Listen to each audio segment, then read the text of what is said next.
decided the type of game we wanted to make, we were trying to figure out how we can make our version, how we can make it different.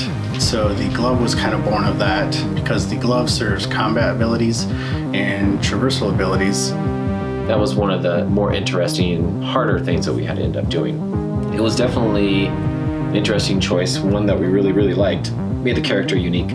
Because the player doesn't begin the game with this glove, it's something that's acquired through a series of events. It makes it even more special that it's just not one of these things, but it has the capability to do all of these things in one feature.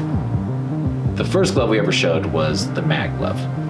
Your glove transforms into this giant tractor beam, basically, and you can zip yourself around. It could be really interesting fighting monsters. It was a very easy one to see in my head.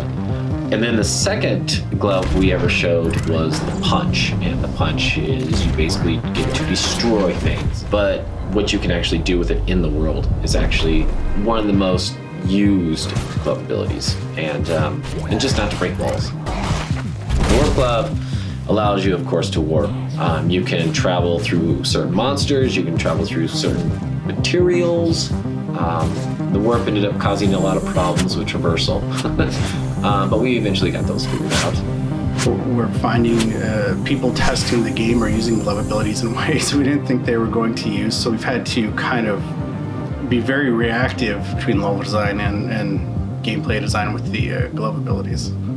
Hob is really about going out and exploring and trying to fix things, and a feeling of like you're making things better and by the actions that you're taking, and everything that you do with your character, even your weapon, is really all about that. We've kind of talked about a long time how we wanted to show it and what would be the best way to show it and how could we make it cool, and how could we because it's a wordless narrative, how can we show you what is happening so that the player understands? And I think what we came up with was pretty cool.